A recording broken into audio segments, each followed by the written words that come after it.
రేవంత్ తో యూపీ మాజీ సీఎం అఖిలేష్ యాదవ్ భేటీ. తాజా రాజకీయ పరిస్థితులపై చర్చ. రాష్ట్రంలో అమలు చేస్తున్న అభివృద్ధి సంక్షేమ కార్యక్రమాలను అఖిలేష్ కు వివరించిన సీఎం. ఇకపై సినిమా టికెట్ రేట్స్ పెంచేది లేదు తేల్చి చెప్పిన మంత్రి కోమటిరెడ్డి వెంకటరెడ్డి. నిర్మాతలు డైరెక్టర్స్ ఎవరూ మా దగ్గరికి రావద్దన్న మినిస్టర్. తనకి తెలియకుండానే తాజాగా జీవో రిలీజ్ అయిందని వెల్లడి.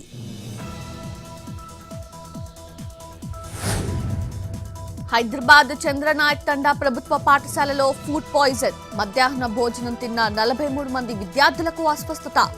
6గురి పరిస్థితి విషమం. నానక్రామ్ గూడలోని రెయిన్బో హాస్పిటల్లో చికిత్స.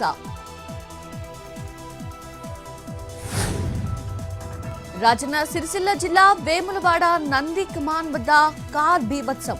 అదుపు తప్పిన ఆటోను ఢీకొన్న కార్. ఓ ఇంట్లోకి దూసుకెళ్లిన వాహనం. ఆటోలో ప్రయాణిస్తున్న 2కి తీవ్ర గాయాలు. మద్యం మత్తులో కారు నడిపిన డ్రైవర్. హైదరాబాద్ దుండిగల్ మైసమ్మగూడ వద్ద విద్యార్థుల ఆందోళన.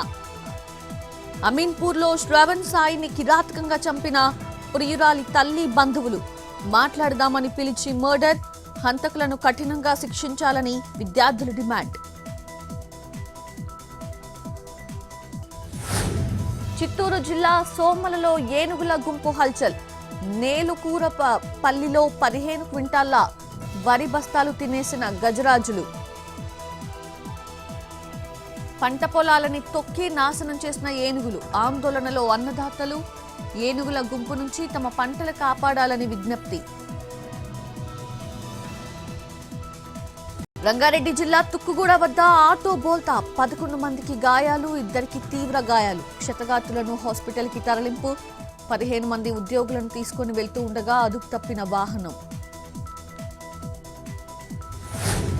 ఈ నెల 18, 19 తేదీల్లో ఢిల్లీకి సీఎం చంద్రబాబు. పార్లమెంట్ హౌస్ లో పలువురు సెంట్రల్ మినిస్టర్స్ తో భేటీ. రాష్ట్ర పెండింగ్ ప్రాజెక్టులపై చర్చించనున్న ముఖ్యమంత్రి.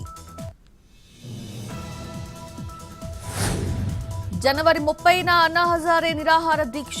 రాలేగావ్ సిద్దిలో దీక్ష చేపట్టనున్న హజారే లోకాయుక్త చట్టాన్ని అమలు చేయడంలో విఫలమయ్యారంటూ కేంద్రంపై విమర్శలు.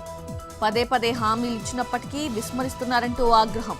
ప్రభుత్వ తీరుకి నిరసనగా నిరాహార దీక్ష చేపడుతున్నట్లు వెల్లడి.